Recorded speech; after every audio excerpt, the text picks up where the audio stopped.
Rasa. Bapak Ibu hadirin yang berbahagia, selanjutnya kita akan ikuti bersama dialog kebangsaan bersama Bapak Haji Anies Rashid Baswedan SE MPP PhD.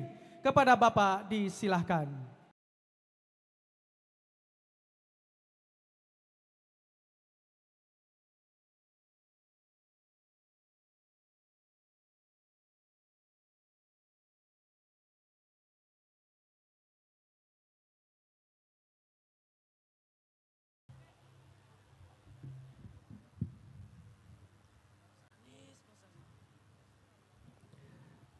Assalamualaikum warahmatullahi wabarakatuh. Alhamdulillah, alhamdulillahilladzi arsala rasulahu bil huda wa dinil haq liyudhhirahu ala dini kullihi wa kafa billahi syahida. Asyhadu an la ilaha illallah wa asyhadu anna Muhammadan abduhu wa rasuluh. Allahumma sholli ala Muhammad wa ala alihi wa ashabi ajmain. Raditu billahi rabba wa bil islami dina wa bil muhammadin nabiyya wa rasula. Rabbi zidni ilma warzuqni fahma. Amin. Amma ba'du. Yang kami muliakan para guru, para alim ulama, para tokoh masyarakat, wabil khusus yang amat kami hormati, yang kita semua cintai sayangi, Rektor Universitas Muhammadiyah Riau, Bapak Dr. Haji Saidul Amin. Semoga beliau diberikan kesehatan, dipanjangkan umurnya, dimudahkan dalam menjalankan amanah besar di dua tempat ini. Insya Allah dua-duanya makin maju berkembang. Yang kami hormati Gubernur Riau 2023-2024, Bapak Edi Afrizal Natar, semoga beliau selalu diberikan kesehatan, jadi rujukan bagi kita semua. Anggota DPR RI Dapil Riau, Bapak Dr. Haji Ahmad, yang kami hormati. Yang kami hormati Pangdam Riau, Pangdam 19 Tuanku Tambusai atau yang mewakili, Kapolda Provinsi Riau atau yang mewakili, dan hadir bersama kita juga Koordinator Perguruan Tinggi Islam Swasta Riau, Ibu Hajah Leni Novianti. Yang kami hormati Kadis Pendidikan Riau hadir bersama kita. Yang kami hormati pimpinan wilayah PWM Riau. Mana PWM Riau? Terima kasih. Yang kami hormati juga Ketua Umum Gerakan Rakyat DPP Gerakan Rakyat, Bapak Sahrin Hamid yang berdiri di depan sini. Dan semua saja para wakil rektor, sivitas akademika, dan seluruh jajaran yang mohon izin tak mungkin disebut nama satu persatu. Terima kasih. Alhamdulillah akhirnya sampai juga. Pak Rektor tadi cerita 3 kali rupanya ada undangan di sini. Saya bikin pantun nih Pak Rektor. Bikin pantun. 3 kali diundang tak sempat datang. Yang pertama karena bepergian, yang kedua karena bertamu. Kini akhirnya tiba, senang bukan alang. Akhirnya sampai, ye aku ketemu kamu.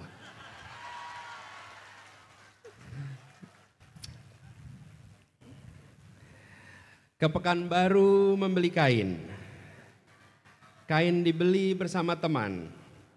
Senang bertemu Dr. Saidul Amin, Rektor Umri yang penuh wawasan.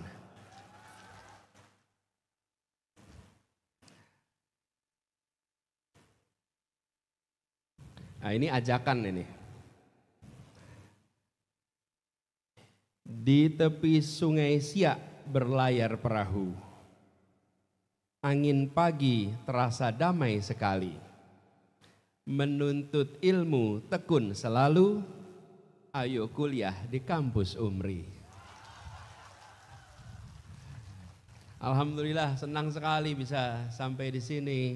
Seperti dibilang Pak Rektor, memang serasa pulang ke rumah sendiri. Serasa datang ke tempat yang tak asing. Dan saya sungguh tidak mengira sambutan Pak Rektor tadi. Beliau tahu begitu detail, banyak hal yang banyak yang tak tahu. Tadi ketika beliau bercerita tentang almarhum kakek, betul menikah di Jogja, di Kauman, di rumahnya Haji Ahmad Dahlan yang menikahkan waktu itu Pak Natsir. Tapi saya ingin teruskan sedikit Pak. Ini ibu sekalian, saya itu tidak tahu kalau kakek saya itu istrinya dua Pak.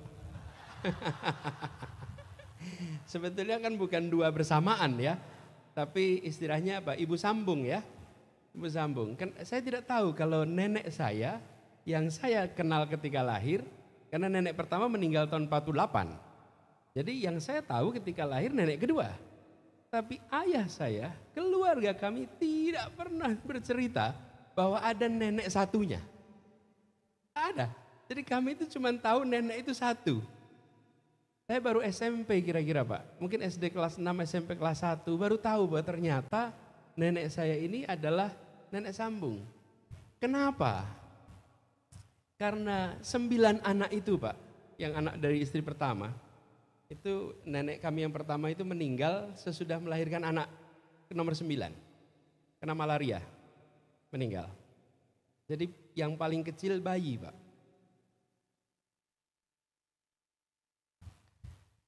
9 anak ini ketika melihat ayahnya menikah dengan seorang wanita, ibu sekarang bayangkan kalau bapak ibu punya anak perempuan terus bilang saya akan menikah dengan laki-laki duda 9 anak. Setuju gak kira-kira? Jadi bagi 9 anak ini bukan sekedar istri kedua. Bagi 9 anak ini adalah orang yang datang menyelamatkan dia. Allah kirim itu. Karena itu bagi 9 anak ini tidak ada yang pernah mengatakan ini ibu tiri.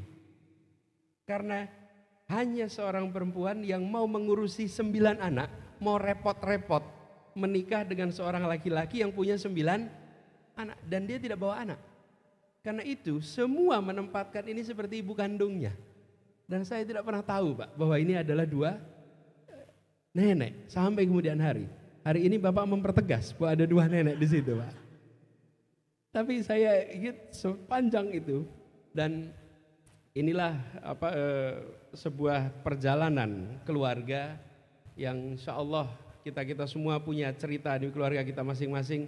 Insya Allah keluarga-keluarga kita menjadi tempat tumbuhnya pribadi-pribadi bersinar yang memberikan manfaat bagi masyarakat semuanya. Nah, saya tiba di tanah Melayu ini dengan rasa syukur. Dan rasa syukur ini Pak Rektor, Bapak Ibu semuanya, karena kembali ke sini bukan hal baru. Kami datang pertama di sini 15 tahun yang lalu ketika mengantar anak-anak pengajar muda. Mengirim melalui program Indonesia Mengajar. Dikirimkan ke Pulau Rupat, bagian dari Kabupaten Bengkalis, tempat aslinya Pak Gubernur Edi di Bengkalis. Nah, saya ingin ceritakan apa yang terjadi sana. Bapak Ibu tentu tahu Pulau Rupat. Dan Pulau Rupat tahun 2010, jangan Pulau Rupat tahun 2025. Pulau Rupat tahun 2010 itu pulau terdepan berhadapan dengan Malaysia, betul ya? Dan di sana warganya terimanya TV3 waktu itu. Lebih banyak mendengarkan TV3. Apa yang saya ingin ceritakan di sini, Mas sekalian? Ketika itu kami tugaskan anak-anak di sana. Mereka mengajar di tempat yang tidak ada sinyal telepon, tidak ada listrik, jauh dari mana-mana. Bahkan mohon maaf, sebagian kampung-kampung tidak punya MCK. Masih pakai keduk tanah. Lalu satu ketika salah seorang pengajar kita namanya Roy. Roy ini adalah lulusan Fakultas Ekonomi UI, diterima di Bank Indonesia, baru bekerja 1 tahun, ada undangan menjadi guru, dan dia milih ikut program jadi guru, minta cuti ke Bank Indonesia, tidak diberi. Karena mereka bilang untuk bisa hak cuti harus bekerja minimal sekian tahun. Kalau baru 1 tahun tidak bisa dapat hak cuti. Jadi Anda kalau mau berangkat harus mengundurkan diri. Dan dia pilih mengundurkan diri. Dia mengundurkan diri, dia jadi guru di pulau yang sulit ini Pak, Pulau Rupat. Berangkat di sana. Ini bagian dari 5 anak yang kami berangkatkan di sana. Roy ini Pak ketemu anak yang cerdas. Sementara orang tuanya di sana mengatakan anak kami bodoh. Jadi anak cerdas ini diajari matematika, diajak untuk ikut lomba. Tidak boleh sama orang tuanya. Jangan anak kami dibawa Pak. Nanti kalau sampai ke Bengkalis ditertawakan. Karena dari Pulau Rupat ini pasti kalah. Ya, sama Roy dipaksa berangkat Pak. Dan ikut Olimpiade Science Pak. Apa yang terjadi? Dia menang di Bengkalis. Dibawa ke Pekanbaru, dia menang di Pekanbaru. Lalu dia dibawa ke nasional, di tingkat nasional itu peringkat sekitar 30-an. Pak, ini dari puluhan ribu orang, peringkat 30-an itu tinggi sekali. Saya dengar cerita sama teman di Metro, kita ngobrol. Akhirnya anak ini dibawa talk show ke Metro Pak. Selamat pagi, acara Selamat Pagi Indonesia. Roy dan si anak ini. Pulanglah anak ini ke Rupat. Dah kembali ke sana. Tahun depan ikut lagi Olimpiade. Dan tahun berikutnya dari Pulau Rupat yang menang bisa sampai ke Pekanbaru 50 anak lebih. Asalnya 1, tahun berikutnya 50. Lalu yang menarik apa? Problem ketika 1 anak membawa ke Bengkalis masih mudah. Karena pakai kapal speed. Tidak ada dermaga. Nah kalau 50 orang pakai apa memberangkatkannya Pak? Gak ada kendaraan. Kebetulan waktu itu sedang ada acara, saya bertemu dengan Panglima TNI di Jakarta. Panglimanya waktu itu dari Angkatan Laut. Tahun 2011 Pak. Pak Panglima, beliau Panglima TNI. Saya bilang, Pak Panglima, kami ini ada guru-guru mau nyebrang pulau, tidak ada kendaraan. Boleh nggak kita pinjam kapal? Boleh. Dipanggil Pang Armada Barat waktu itu, Pang Armabar. Panggil, ini atur nih bantu. Sudah itu saya ngobrol. Apa yang terjadi? TNI Angkatan Laut mengirimkan 2 kapal, Pak. 2 kapal perang itu dikirim ke sana. Satu namanya Kerinci kalau tidak salah kapal itu. Ada ya kapal Kerinci, dikirim ke sana. Lalu apa yang terjadi? Karena Pulau Rupat tidak punya dermaga, maka kapal itu berhenti jauh. Lalu dengan sekoci mereka ke sana. Hari itu 50 anak lebih berangkat mau final ke Pekanbaru. Mereka naik kapal sekoci, dilepas oleh seluruh warga Pulau Rupat, melepas anak-anaknya berangkat untuk ikut Olimpiade dan dijemput oleh TNI. Apa yang terjadi? Mereka bilang, baru kali ini kami merasakan diakui sebagai rakyat Indonesia. Dijemput oleh TNI dan prajurit-prajurit Kelasi waktu itu semua sebagian terharu menyaksikan pelepasan anak-anak itu berangkat. Berangkat Pak. Apa pelajaran penting di sini? Lokasi lahir boleh di mana saja, tapi lokasi mimpi harus di langit dan kerja keras untuk melampaui mimpi itu. Begitu ada inspirasi, begitu ada kemauan, begitu terbuka wawasan, anak kita tidak kalah. Anak kita tidak kalah.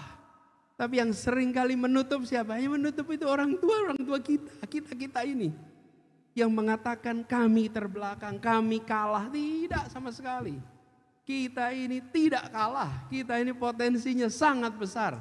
Jadi ketika Umri mengatakan akan menjadi universitas kelas dunia, maka lampaui rencana itu. Tinggikan rencana itu. Saya setuju sekali Pak Rektor. Ketika Pak Rektor mengatakan bahwa kami tidak benchmark sama Gajah Mada. Walaupun itu alumni saya Pak. Alma mater saya di situ. Tidak apa-apa. Bapak benchmark dengan kampus-kampus dunia. Kenapa alat ini membuat kita tersambungkan walau jarak geografisnya jauh? Alat ini betul-betul memangkas batas geografis, batas waktu, dan batas imajinasi.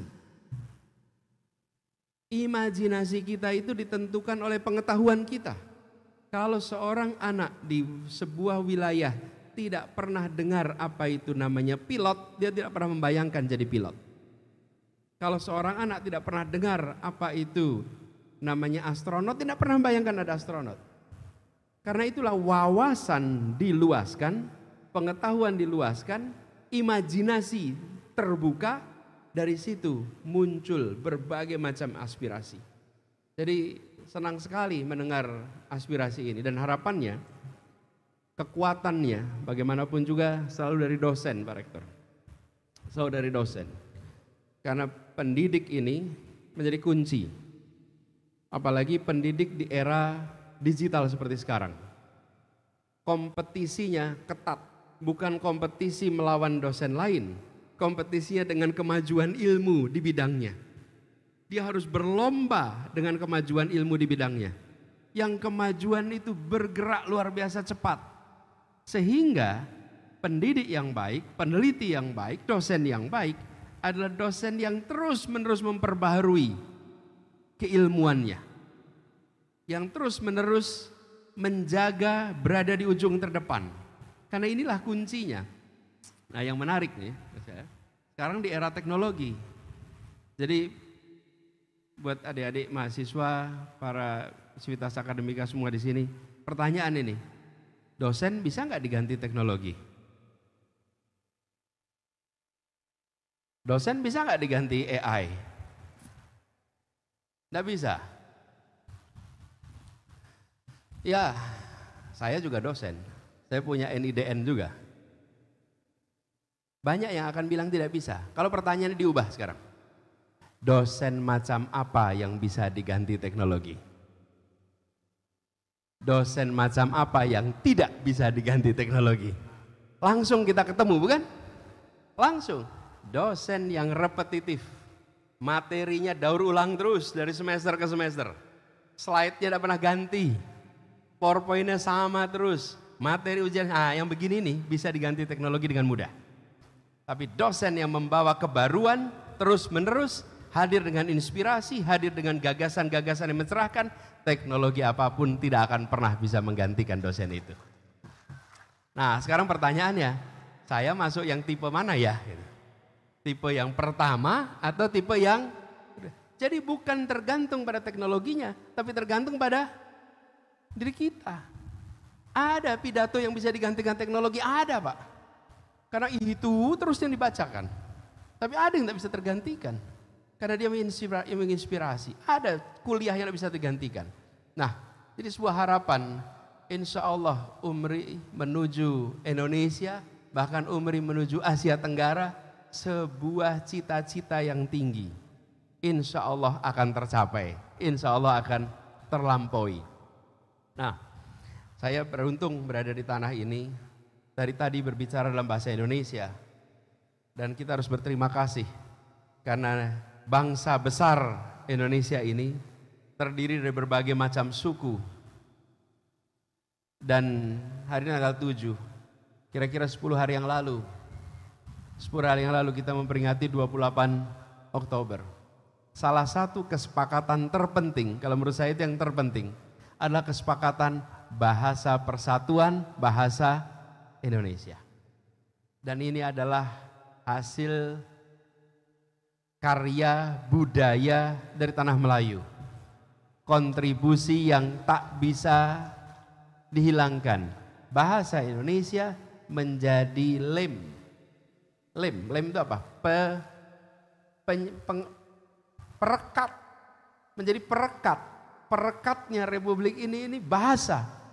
Bagaimana saya datang ke Timor dan bercakap dengan siapapun, bahasa Indonesia. Datang ke Sulawesi, ada bahasa Indonesia.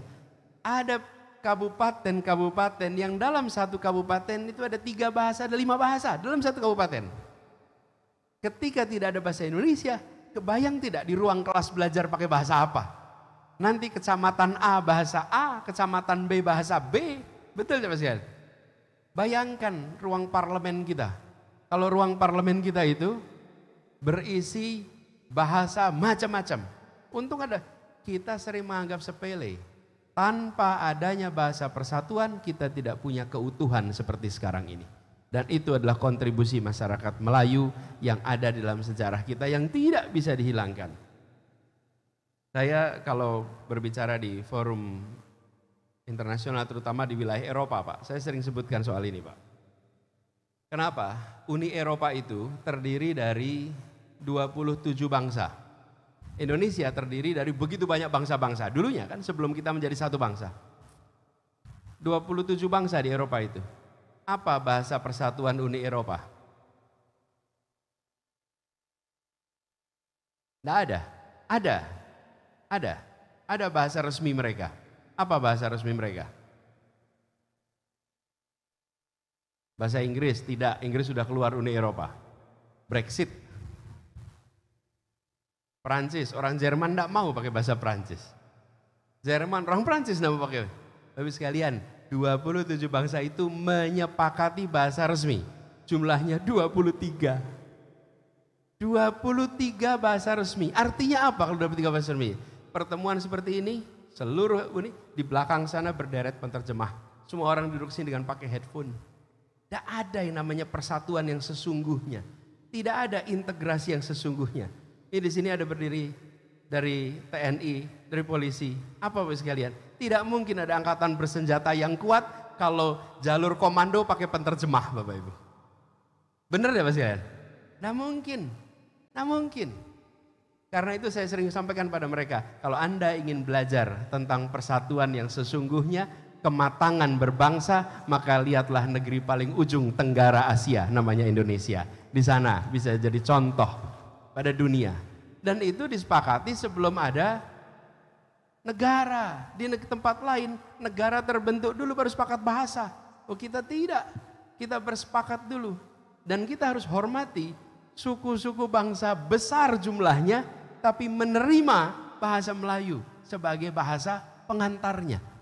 Bapak Ibu bayangkan kalau jadi perwakilan Jawa pulang dari acara Sumpah Pemuda, kembali ke Klaten ditanyain, kenapa kau terima itu bahasa orang seberang? Kenapa tidak kau usahakan bahasa orang tua kita? Dahsyat tidak Bapak sekalian? Dan dia jawab, lebih baik pakai bahasa itu. Karena kita membutuhkan rasa persatuan, bahasa yang egaliter. Ini sebuah keberanian melampaui zaman. Jadi buat teman-teman muda, adik-adik muda yang baru masuk kuliah, ini banyak mahasiswa baru ya di sini Pak. Mana yang mahasiswa baru? Acungkan tangan. Tepuk tangan buat mahasiswa baru kita. Buat adik-adik mahasiswa baru, Anda memasuki satu fase. Ini Pak Rektor izin, saya pesan buat adik-adik ini Pak Rektor. Adik-adik masuk fase baru yang masa kuliah ini tidak bisa diulang adik-adik. Tidak bisa diulang. Selesai Anda melewati masa kuliah ini, Anda akan masuk fase yang beda. Kalau Anda lulus SD, Anda tahu pilihannya. Oh saya mau masuk SMP ini atau SMP itu. Ada pilihannya. Selesai SMP, Anda lihat, saya mau masuk SMA atau SMK. Ini pilihannya. SMA ini, SMK ini, SMA itu. Pilihannya ada. Lulus SMP dan SMA dan SMK, Anda masih milih lagi. Saya mau masuk kampus mana? Di setiap fase itu, Anda punya pilihan. Selesai Anda kuliah, mendadak Anda tidak punya pilihan. Mendadak kosong. Bukan lagi pilihan berganda. Kalau kemarin pilihan berganda. Yang ini atau yang ini atau yang ini. Besok selesai kuliah Anda ada lagi. Dan Anda tidak masuk lagi fase di mana Anda akan ketemu dengan pembimbing, ketemu dengan dosen, ketemu dengan struktur jadwal, nggak ada. Hilang itu semua. Kemarin Anda masih ada, jam 7 masuk, jam 8 masuk, masa kuliah sudah Anda atur sendiri jadwalnya. Selesai kuliah hilang itu. Pertanyaannya, Anda bersiap-siap tidak untuk masa pasca kuliah? Gunakan masa kuliah ini sebagai masa pengembangan diri, sehingga ketika Anda lewat masa kuliah, Anda menjadi pribadi-pribadi yang siap untuk berkarya dan siap untuk memberikan manfaat. Nah, apa pengemendari? Saya usul pada adik-adik yang sedang kuliah. Jadilah mahasiswa yang sibuk. Udah gampang, sibuk. Kalau Anda longgar waktunya, berarti Anda menuju jalan bermasalah. Kalau Anda menjadi mahasiswa yang sibuk, berarti Anda sedang menyiapkan diri untuk nanti punya kompetensi. Sibuk apapun. Tentu yang kaitannya dengan kegiatan kemahasiswaan. Bagi yang suka paduan suara, dorong. Bagi yang suka pecinta alam, dorong. Bagi yang suka organisasi, ikut BEM. Bagi yang suka motor mobil listrik, bikin mobil listrik, sibuklah. Jangan jadi mahasiswa waktunya longgar. Jadi kalau saya ditanya, apa kriteria masa kuliah untuk menggambarkan ke depan? Cek aja. Kalau waktu Anda banyak longgar, berarti Anda menuju pintu permasalahan. Tapi kalau Anda menjadi mahasiswa yang sibuk, maka Anda menuju jalan keberhasilan. Kenapa saya gunakan sibuk dan tidak? Sederhana adik-adik. Yang namanya puncak, kalau Anda naik gunung, yang pernah naik gunung pasti merasakan. Biasanya kalau naik gunung itu malam, supaya sampai di puncaknya itu pagi. Belum tentu bisa lihat jalan. Tapi sambil meniti jalan, Anda merasakan. Kalau jalannya datar, kalau jalannya menurun, maka ini nggak ngantar ke puncak. Kalau jalannya mendaki, ini ngantar ke puncak nih. Ini ngantar ke puncak. Jadi kalau Anda lewat jalan, mau naik gunung nih, gelap, belum tahu rute, kan belum tahu nih pasca kuliah mau apa. Lihat nih, begitu yang Anda jalan ini ringan, longgar, berarti Anda menuju tempat yang turun. Anda akan turun ke bawah jurang, ke tebing-tebing. Tapi kalau Anda mendaki, Anda tahu satu saat Anda akan sampai di puncak dari perjalanan pendakian itu. Puncak itu artinya apa? Mendaki itu melelahkan. Jalan datar itu enak, jalan menurun lebih nyaman. Mahasiswa yang jalannya menurun, jalannya datar, ini mahasiswa yang waktunya longgar nih. Mahasiswa yang sibuk, ini mahasiswa yang mendaki. Oh, dia pasti lelah. Dan jangan pernah khawatir bidang apapun. Karena bidang apapun menyangkut pengembangan diri. Saya pernah Pak Rektor, beberapa waktu yang lalu hadir di sebuah menyaksikan reuni mantan aktivis paduan suara Pak. Itu ketika mahasiswa tahun 70-an, 80-an, 90-an, paduan suara itu kan bukan yang paling utama Pak. Yang utama itu kan ketua dewan mahasiswa, ketua BEM, presiden, itu yang utama. Ini apa? Apa yang terjadi Pak? Ketika mereka reuni, sudah jadi orang berderet Pak, berbagai macam posisi penting mereka pegang. Apa sih yang dipelajari? Belajar self-disiplin, belajar konsistensi, belajar kolaborasi, belajar untuk bisa mengelola sumber daya. Itu semua pembelajaran, bidangnya macam-macam. Jadi saya usul pada adik-adik yang sedang kuliah, jadilah mahasiswa yang sibuk. Jangan hanya aktif di dalam kelas, tapi aktif di luar kelas. Buat adik-adik, ini akan bawa nama Universitas Muhammadiyah Riau di masa yang akan datang. Tadi disebut alumninya. Adik, IP yang tinggi, ini buat adik-adik semua nih, akan mengantarkan Anda pada panggilan wawancara. Tetapi kepemimpinan akan membuat wawancara Anda berhasil.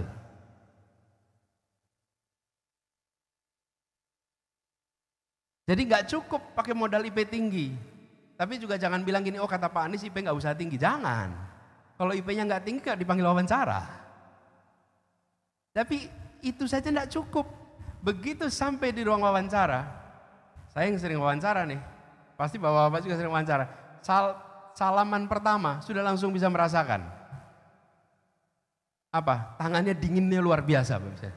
Ini nggak pernah ngadepin suasana tegang nih. Tangannya dingin luar biasa. Ini udah tahu, terus diajak ngobrol. Tidak bisa menyampaikan dengan sistematis, tidak bisa berpikir logis, tidak bisa mengutarakan gagasan. Lewat IP tinggi itu. Betapa meruginya mereka yang IP-nya tinggi dan tidak dibekali dengan kemampuan berorganisasi, kemampuan berpikir kritis, kemampuan berpikir sistematis, kemampuan komunikasi. Sampai di ruang wawancara, lewat. Tapi mereka yang punya bekal kombinasi, dahsyat. Ini bekal ke depan. Jadi saya titip pada adik-adik, aktiflah. Dan jadilah adik-adik semua, insya Allah nantinya menjadi pemimpin-pemimpin di masa yang akan datang. Apalagi Anda punya tanggung jawab moral. Karena Umri ini sudah punya niat untuk menjadi pelaku regional. Nah kalau pelaku regional, siapa yang menjalankan itu? Yang menjalankan adalah para alumninya. Para alumninya. Jadilah pemimpin-pemimpin. Nah pemimpin ini dari titip nih. Pemimpin itu bukan soal jabatan. Itu namanya pejabat. Kalau pemimpin itu soal diikuti. Soal diikuti. Apabila adik-adik jadi pemimpin muda, maka adik-adik diikuti oleh teman-temannya. Ada yang mengatakan bahwa leadership is a function of followership. Jadi pemimpin itu bukan karena punya jabatan, tapi karena punya follower. Ini bukan follower di Twitter ya, bukan follower di Instagram. Walaupun itu juga iya. Anda menyaksikan orang bukan siapa-siapa, tapi mampu dengan kreativitasnya punya banyak sekali follower. Betul ya? Apa yang disebut follower dalam artian orang yang ikut secara sukarela. Ikut pikirannya, ikut lisannya, ikut tindakannya. Ini disebut pemimpin. Pemimpin yang punya posisi, punya otoritas, itu bagus. Pemegang otoritas yang punya kepemimpinan, itu bagus. Yang repot kan begini, punya otoritas tapi tidak punya kepemimpinan, Pak. Pegang jabatan tapi tidak punya kepemimpinan. Kalau pemimpin tak punya jabatan masih mending, ada yang ngikutin. Tapi kalau pegang otoritas, nah adik-adik semua saya usul kembangkan itu lewat organisasi. Jadilah mahasiswa yang sibuk tadi, yang aktif organisasi, mengembangkan kepemimpinan, sehingga kemudian hari Anda akan bisa memiliki kompetensi yang memenangkan zaman. Kita menyadari persis masa depan ini adalah masa depan yang penuh dengan perubahan dan kemajuan. Nah, kemudian adik-adik semuanya, kita ini unik Pak sekarang ini Pak. Kita generasi Z ini, generasi Z. Saya generasi apa nih? Generasi X. Kita generasi X, di atas kita sedikit generasi bawah kita milenial. Baby boomers. Baby boomers, kita generasi X. Lalu generasi Y. Nah, yang pada baru kuliah ini pasti generasi Z. Generasi Z ini lahirnya 98 ke atas. Anak-anak generasi Z itu anak-anak abad 21. Guru-gurunya, dosen-dosennya orang-orang abad 20, Pak. Kita kira orang abad 20 nih. Masuk ruang kelasnya abad 19, Pak. Kelasnya 19, guru dan dosennya 20, anaknya abad 21. Saya usul secara serius, benar-benar memanfaatkan perubahan teknologi digital, khususnya artificial intelligence dalam proses belajar. Benar-benar ini harus dilakukan. Dan yang harus belajar siapa? Dosennya. Karena anak-anak itu udah cepat sekali belajar. Dosennya. Bagaimana pembelajaran sekarang memanfaatkan itu? Saya cerita sedikit Pak, kebetulan putri kami ini mau berangkat sekolah tahun lalu. Bukan tahun lalu, tahun ini. Berangkat. Lalu kuliahnya itu mulainya bulan Agustus. Di sana. Tempatnya di Amerika. Kemudian mulai kuliah online itu bulan Juni. Jadi karena online dari rumah, jadi saya lihat, kamu apa ini online ini yang dipelajari?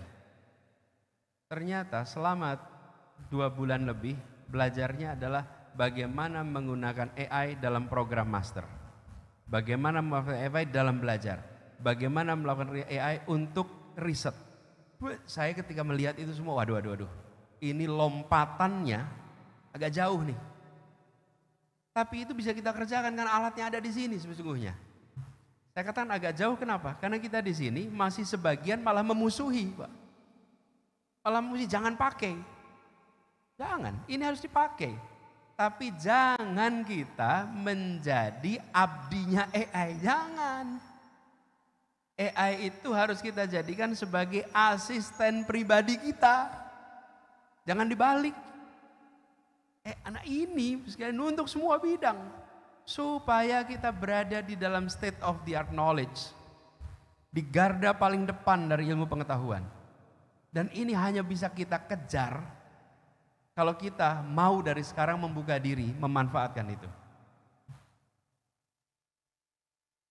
Kira-kira 3 bulan lalu, Pak, 4 bulan lalu, anak saya itu menulis esai, ini yang SMA. Dia tulis esai, biasanya kalau dia menulis, lalu diberikan ke saya atau istri saya untuk kasih komentar. Jadi, oke, nanti kasih komentar. Satu ketika malam-malam itu jam 9 malam dia bilang, "Bah, saya harus nulis esai. Saya lelah sekali seharian itu." Oke, kalau gitu nanti kalau udah selesai kabarin. Saya nunggu di kamar, tertidur, Pak. Dia masuk mungkin jam 11-an, saya udah tidur gak dibangunin. Pagi saya ketemu, gimana esainya? Udah disubmit tadi malam. Ya, saya belum sempat lihat. Udah pakai AI. Pakai AI, apa pakai AI? Karena Abah tidur, jadi tulisan itu dia kirim ke AI, tolong dikritik. Jadi dia pakai AI bukan nulis. Ayahnya digantikan AI sama dia. Jadi yang semula kritik itu dari ayahnya, diubah kritik itu.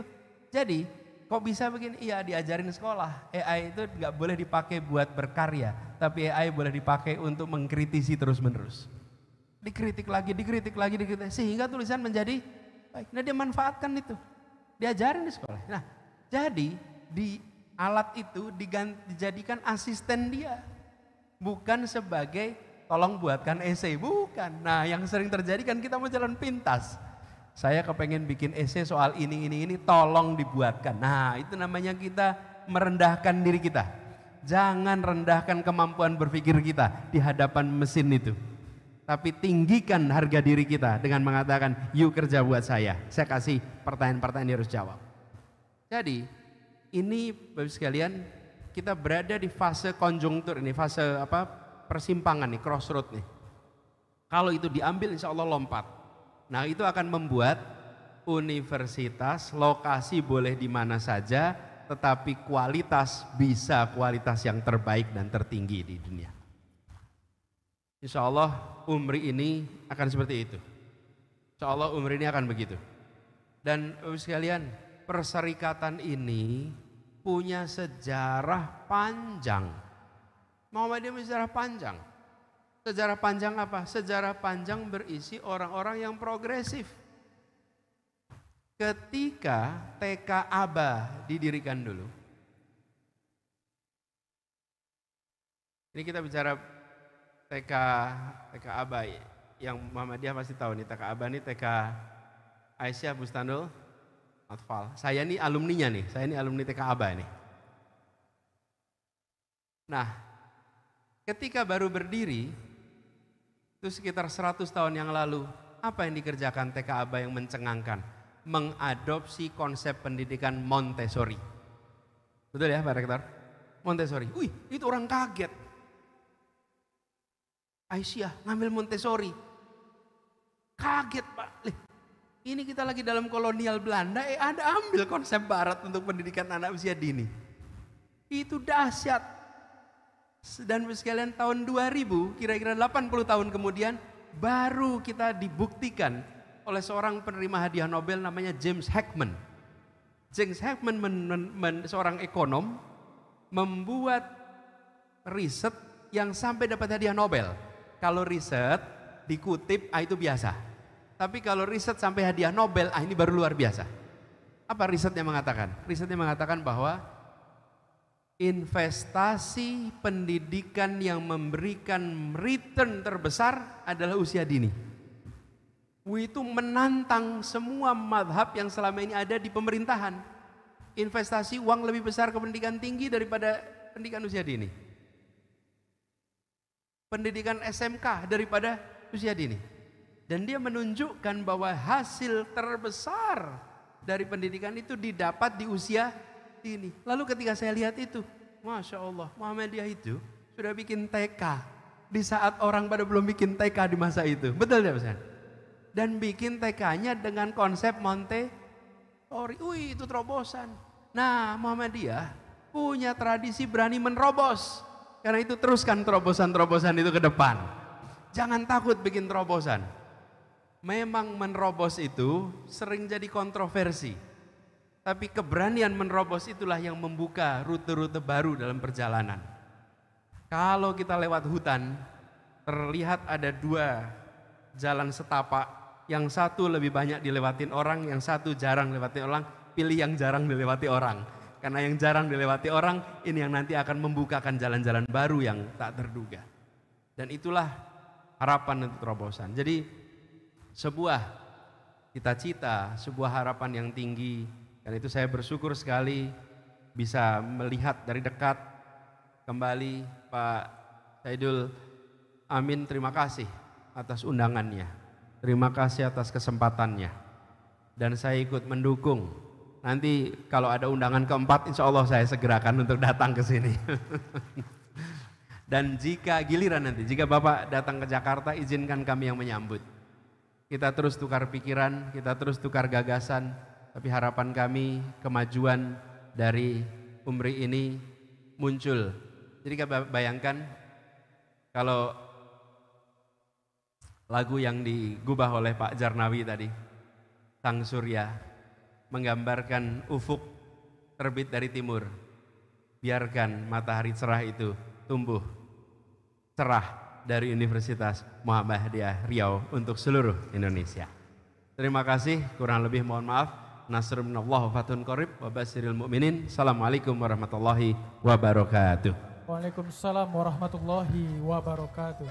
Sekali lagi kita berikan tepuk. Ada dialog. Saya boleh kasih kesempatan mahasiswa untuk komentar tanya, Pak? Mahasiswa boleh?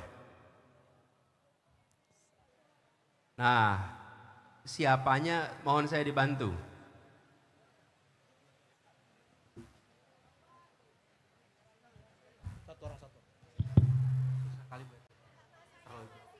Oh ya.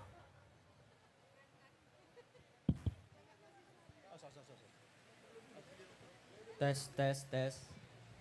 Baiklah, assalamualaikum warahmatullahi wabarakatuh. Saya Rehandru Raisa Hakwal Faruk, saya dari Fakultas Hukum. Saya ingin bertanya kepada Bapak Anies. Sebelum kita menjadi pemimpin, apa yang harus kita tanamkan untuk menjadi pemimpin yang terbaik? Dan ketika kepemimpinan itu diibaratkan menjadi ladang, sebelum kita menanam benih kebijakan, apa yang harus kita suburkan di antara tanah, keberanian untuk berbicara, atau tanah untuk kerendahan hati untuk belajar. Namanya siapa? Nama saya Rehandru Raisa Hakwal Faruk. Lumayan panjang. Jadi tanyanya apa tadi? Pertanyaan saya yang pertama itu, apa yang harus ditanamkan sebelum kita mengajukan diri untuk menjadi pemimpin yang baik? Lalu satu aja, gantian. Yang perempuan dulu. Tadi Cek, Pak, ini Pak, ada perempuan Pak. Mana? Pak, yang perempuan. Oke, boleh, silakan.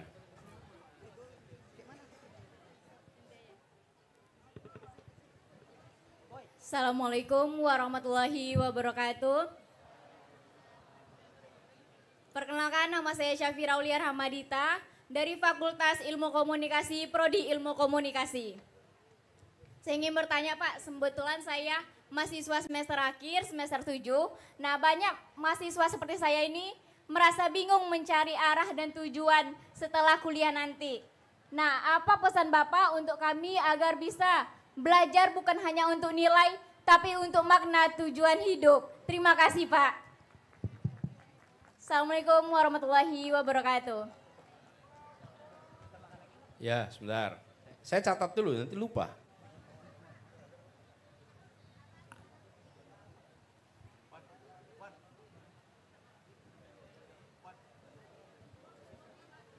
Oke, ini dari sebelah kanan, sekarang sebelah kiri.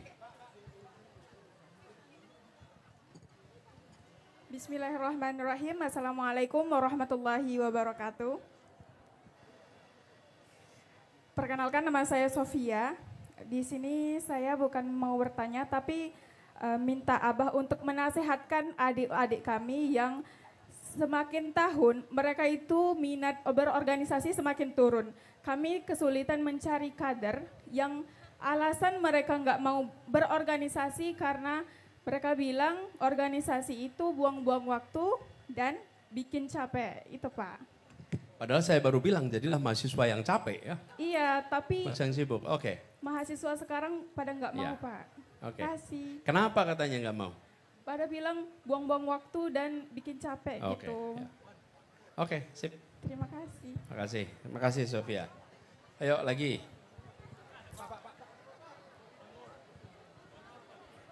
Yang dari siswa, ada yang dari siswa yang Ada mau dari- bertanya siswa? Boleh ayah, abah? Dari siswa abah? Ini. Boleh. IMM nih boleh, IMM. Assalamualaikum warahmatullahi wabarakatuh. Perkenalkan, nama saya Fajri dari pimpinan Komisariat Ikatan Mahasiswa Muhammadiyah Jasman Al-Kindi Fakultas Studi Islam. Saya sini ingin bertanya Bapak, kenapa di negeri ini masih terjerat dengan KKN, korupsi, kolusi, dan nepotisme? Karena di Riau ini nomor 1 orang terjerat korupsi. Sekian, terima kasih. Apa formula dari Pak Anies memantas korupsi di negeri ini? Terima kasih. Abah? Siswa boleh siswa? Siswa, anak SMA ya? Ya boleh. Assalamualaikum warahmatullahi wabarakatuh. Izin abang-abang, kakak-kakak, bapak-bapak, ibu-ibu, perkenalkan nama saya Alfiera Putri Yulian dari SMA Negeri 5 Pekanbaru. Izin bertanya,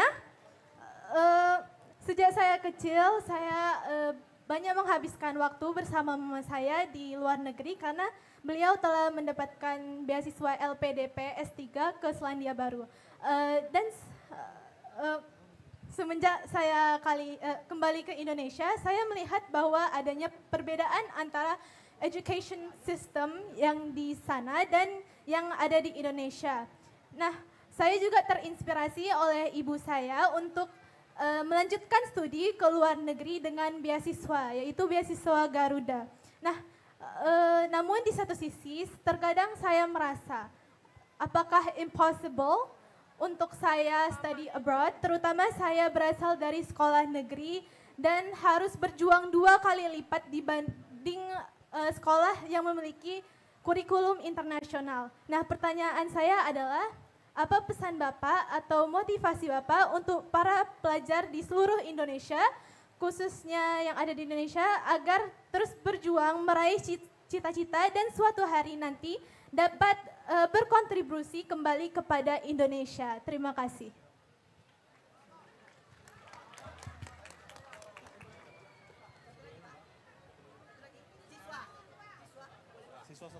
Ini udah 5. Siapa nih? Iya boleh. Yuk.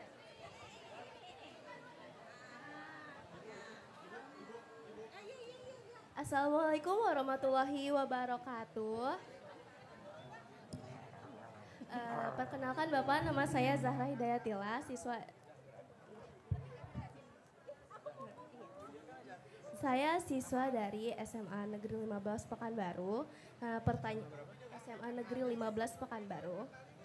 Jadi seperti yang saya lihat dari lingkungan sekolah saya sendiri, banyak sekali siswa itu yang dia tuh nggak punya minat dan rasa kepemimpinan, dan mereka nggak ada ketertarikan terhadap organisasi, Pak. Jadi kayak ya sama yang tadi dibilang sama kakak mahasiswa. Nah, menurut Pak Anies, apa yang harus ditanamkan kepada anak remaja, terutama anak SMA, agar mereka punya minat dan rasa kepemimpinan? Terima kasih. Wassalamualaikum warahmatullahi wabarakatuh. Saya ibu-ibu satu, Pak. Satu, Pak. Saya ibu-ibu. Pak.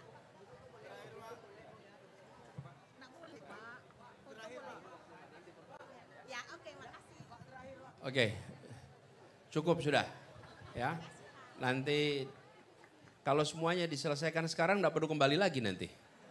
Nggak ada diskusi lagi. Boleh nggak pada duduk aja, duduk biar nggak menghalangi. Duduk.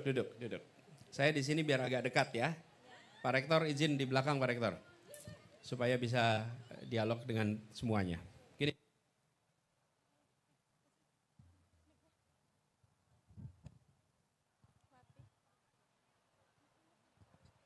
Cek.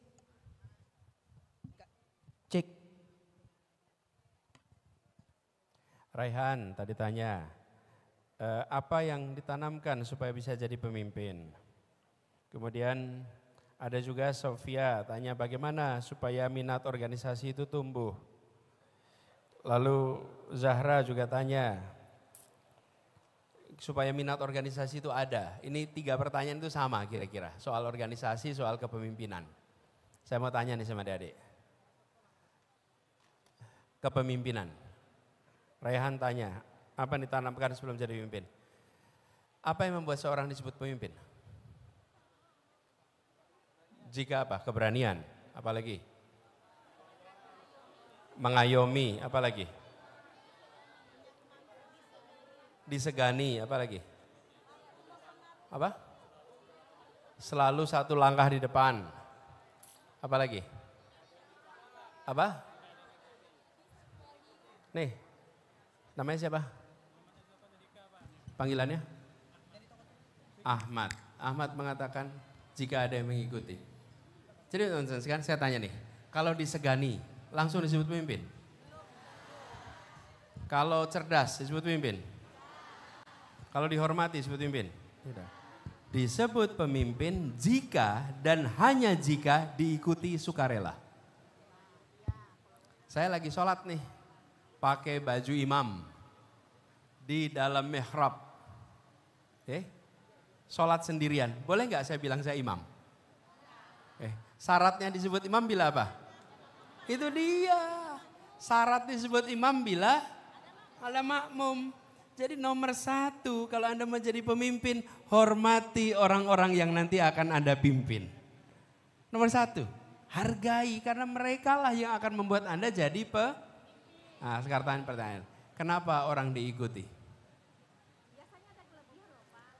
Utamanya apa? Karena dipercaya. Amanah, kalau nggak amanah kan nggak diikuti. Nah sekarang saya mau kasih rumusnya nih. Kepercayaan, amanah, apa rumusnya? Kepercayaan sama dengan, tulis. Boleh pakai HP ditulis enggak apa-apa. Kalau bawa kertas, tulis pakai kertas. Kepercayaan atau amanah sama dengan K tambah I tambah K2 minus atau kurangi KM. KM. Oke, K pertama. Ini singkatan ini. Bukan singkatan, kata huruf pertama. Apa K pertama? Kompeten. Kalau Anda mau dipercaya nomor 1 Anda harus kompeten. Tambah I, I-nya apa? Integritas. Punya kompetensi, punya integritas. Nah terus K yang kedua. K2. Bukan, kompetensi tadi. Kedekatan. Anda kalau nggak dekat nggak bisa percaya. Betul tidak? Nah, terus dikurangi. Ini yang mengurangi, yang membuat kepercayaan itu bisa turun. Namanya apa? KM tadi saya menyebutnya. Kepentingan mikro, kepentingan pribadi, kepentingan kecil. Nah, itu yang buat kepercayaan itu hilang. Walaupun kompetensi tinggi, ada integritas, ada kedekatan, tapi kepentingan dirinya tinggi, orang tidak percaya. Anaknya didominankan, ponaannya, dirinya, orang nggak mau ikut, betul tidak? Jadi ingat-ingat tuh rumusnya. Jadi Raihan, kemudian Zahra, lalu Sofia, tunjukkan Anda sebagai orang-orang yang seperti ini. Punya kompetensi, punya integritas, punya kedekatan, dan tidak self-interest. Ya, kalau udah self-interest itu nanti ngumpulin uang sendiri, ngambil ini itu, betul ya? Nah, kemudian ada soal khusus, gimana supaya teman-teman mahasiswa mau ikut organisasi? Buat kegiatan yang menarik. Buat kegiatan yang menarik. Kalau Anda bisa membuat orang tertarik, nah berarti Anda memiliki leadership untuk menarik orang. Jangan salahkan yang tidak tertarik, tapi salahkan yang tidak menarik. Bikin menarik, tapi kalau itu aja nggak pada ikut nanti. Walaupun sudah diberitahu bahwa berorganisasi itu memberikan manfaat, ya. Oke, kemudian ada tanya nih soal Safira, sudah semester 7, sebentar lagi mau selesai. Mana Safira tadi? Safira sudah semester 7, kemudian bagaimana menentukan arah ke depan? Teman-teman semua, kalau boleh saya usul, kalau tahu saya dulu kerjakan ini, dulu saya nggak ngerjain ini. Tapi setelah saya reflektif, baik ini dikerjakan. Bikin CV Safira. Bikin CV. Pernah bikin CV? Pernah bikin riwayat hidup? Bikin riwayat hidup. Bikin riwayat hidup. Kalau riwayat hidup itu ditulisnya paling atas nama. Bawahnya nama apa? Alamat. Terus nomor kontak. Lalu satu paragraf menjelaskan siapa Anda. Baru kemudian riwayat kerja, riwayat pendidikan, begitu ya. Nah Safira, saya usul pada teman-teman, tuliskan, buatlah CV, tapi tulis tahunnya 2045.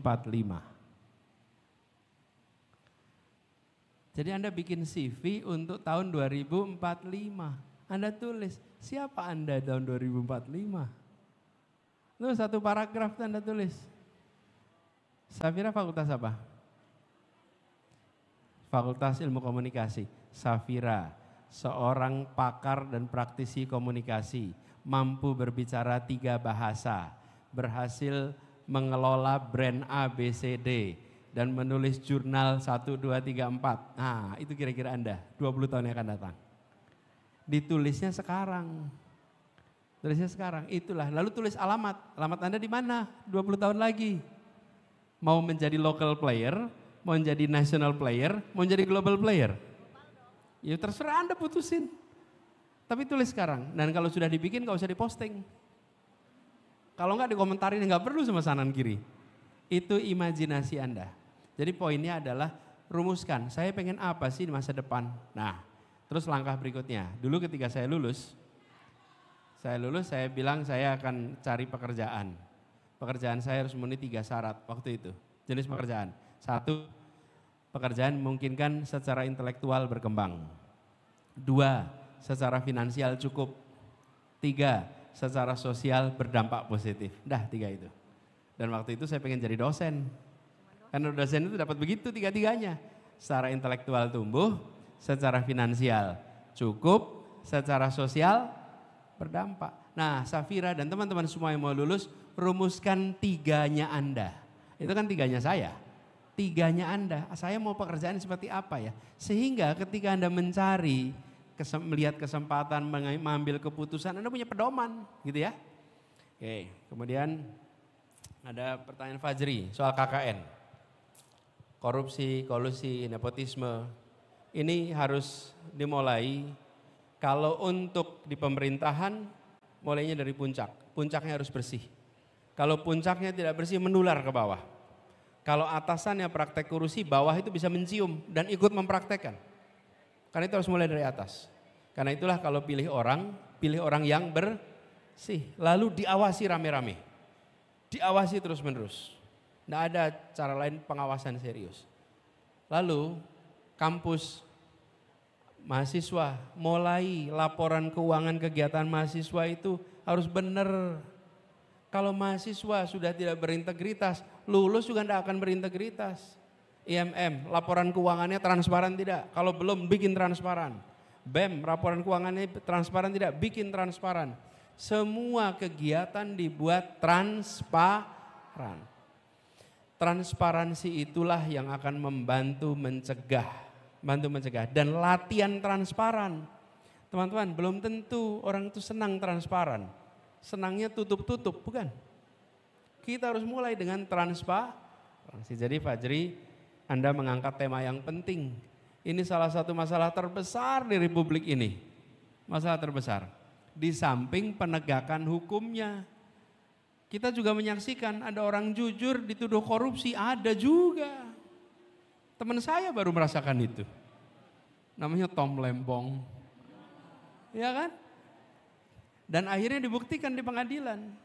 Jadi saya selalu mengatakan, kenapa? Ya karena aparat penegaknya masih belum dibersihkan juga. Jadi kalau ada kejadian tunggu dulu. Saya merasakan itu ketika Pak Tom Lembong kemarin. Nah, saya melihat penting untuk institusi penegakan hukum dibereskan, puncak kepemimpinan bersih, kemudian universitas melatih mahasiswa untuk berintegritas.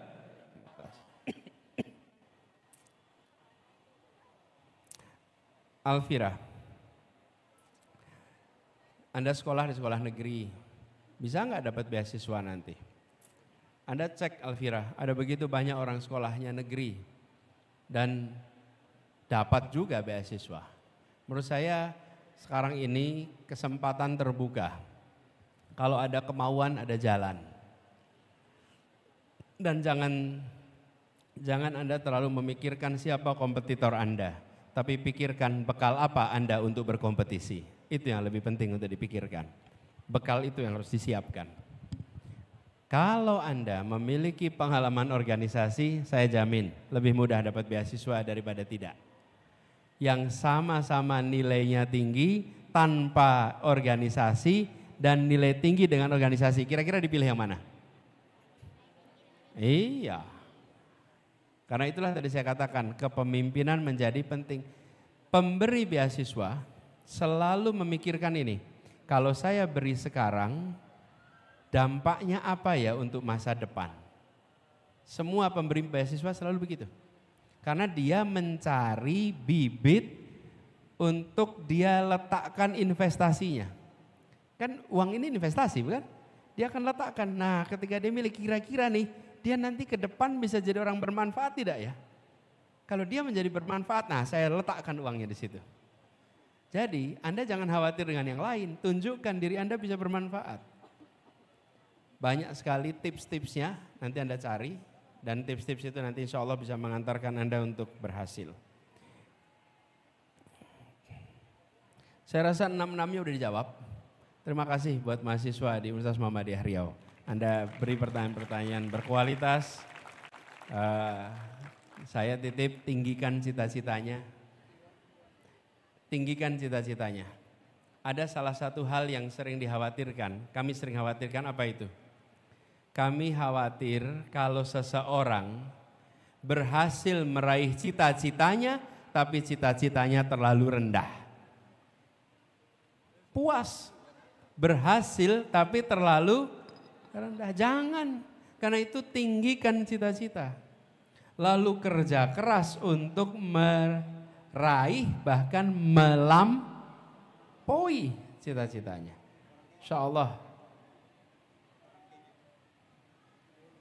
Insya Allah nanti cita-cita Anda bisa terlampaui. Ya. Terima kasih buat semuanya. Salam buat teman-teman yang hari ini belum jumpa. Salam buat keluarga semua. Kurang lebih mohon maaf. Assalamualaikum warahmatullahi wabarakatuh. Waalaikumsalam warahmatullahi wabarakatuh. Dari mana? Dari Kenya. Sudah bisa bahasa Indonesia? Ya? You speak English? Okay. So, how long have you been here? I think I have arrived here on August 19th. Oh, August 19, yeah. You're doing undergraduate? Yeah, right now I am from Kenya, so actually I will be undertaking undergraduate course. Graduate course. Degree, yeah. Okay, what field? And public relation. Public relations. Yeah. Good. Inshallah success be yours. Yeah, thank you. Really appreciate. Assalamualaikum. Rupanya ada mahasiswa internasional juga nih Pak Rektor. Saya jumpa mahasiswa dari Kenya nih. Baik, terima kasih kami ucapkan kepada Bapak Anies